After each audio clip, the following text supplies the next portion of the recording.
সকলকে জানাই জয় যিশু। আমার চ্যানেলের পক্ষ থেকে সকলকে অসংখ্য অসংখ্য ভালোবাসা, অভিনন্দন ও প্রভু যীশু খ্রিস্টের প্রেম, শান্তি, আনন্দ আপনাদের প্রত্যেকের জীবনে বর্তুক। আজকে আমরা জানতে চলেছি পাম সানডে। তার আগে সকলকে জানাই পাম সানডের শুভেচ্ছা, ভালোবাসা, অভিনন্দন ও এই সুন্দর পাম সানডেতে ঈশ্বর আপনাদেরকে অনেক আশীর্বাদ করুন এই পবিত্রময় বাক্যের মাধ্যমে।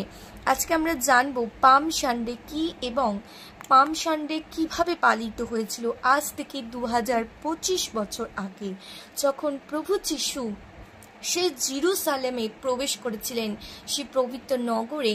সেই দিন পাম সানডে পালিত হয়েছিল। পাম সানডে বলতে বোঝায় তালপত্র রবিবার, যেদিন খেজুর পাতা হাতে প্রভু যিশুকে স্বাগত জানিয়েছিল তো সেই জেরুজালেমে। তাই আজকে জানবো সেই লুক 19 অধ্যায় 28 থেকে আমরা 38 পদ এবং সেই তালপত্র রবিবার কি কি হয়েছিল সে সম্বন্ধে আজকে জানবো ঈশ্বরের বাক্য। তো বাক্যে যাব, লুক 19 অধ্যায় 28 থেকে 38 পদ পাঠ করব।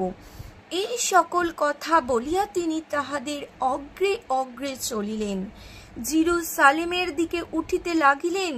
পরে যখন জৈতুন নামক পর্বতের পার্শ্বস্থ বৈয়ৎফগি ও বৈথনিয়ার নিকটবর্তী হইলেন, তখন তিনি 2 জন শিষ্যকে পাঠাইয়া দিলেন। কতজন? 2 জন শিষ্যকে তিনি পাঠাইয়া দিলেন। বলিলেন, ওই সম্মুখস্থ গ্রামে যাও, তথায় প্রবেশ করিবা মাত্র একটি গর্ধ শাবক বাঁধা দেখিতে পাইবে, যাহাতে কোনো মনুষ্য কখনো বসে নাই। তাহলে একটি গর্ধ শাবক, যাতে কোনো মানুষ কোনো দিনও সেই গর্ধ শাবকের ওপরে বসেনি, ঠিক সেরকম একটি গর্ধ শাবকের কথা এখানে উল্লেখ করা হয়েছে।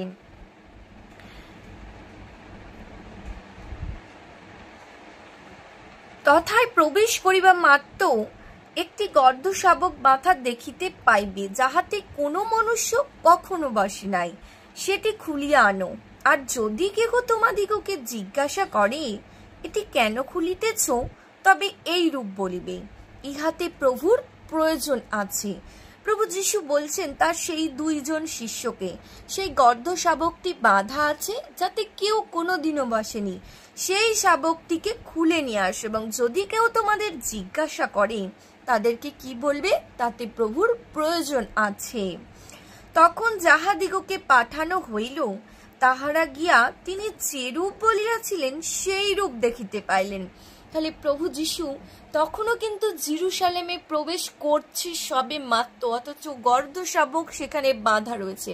তিনি আগে থেকে সমস্ত কিছু জানতেন, কারণ তিনি ঈশ্বর পুত্র ছিলেন এবং ওনার প্রত্যেকটা ঘটনা ঈশ্বর কর্তৃক হয়েছিল, কারণ ঈশ্বর প্রভু যিশু সেই ঈশ্বরের পুত্র এবং পবিত্র আত্মা দ্বারা ওনার জন্ম হয়েছিল, এবং উনি যে আমাদের পাপের জন্য জীবন দেবেন এটাও তিনি কিন্তু তার বাক্যেতে উল্লেখ করেছিলেন, কারণ তিনি জানতেন ও তার মৃত্যু কিভাবে হবে এবং গোটা সমুদয় জগৎ সেই মৃত্যু থেকে পরিত্রাণ পাবে।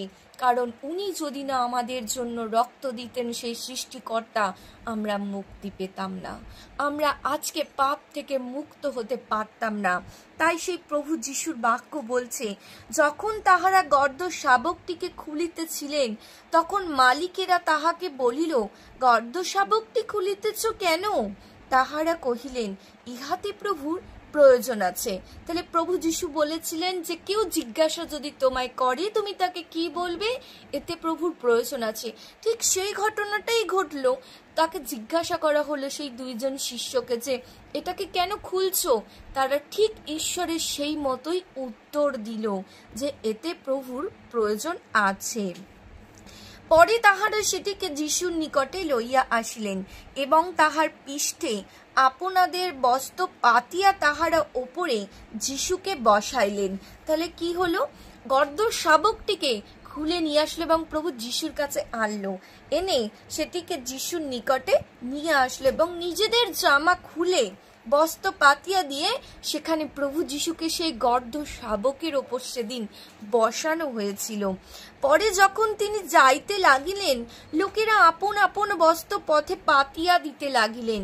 এখানে একজন না, প্রথমে তার 2 জন শিষ্য সেই বস্ত্র পেতে দিয়েছিল প্রভুকে বসার জন্য সেই গর্ধ শাবকের পিঠে।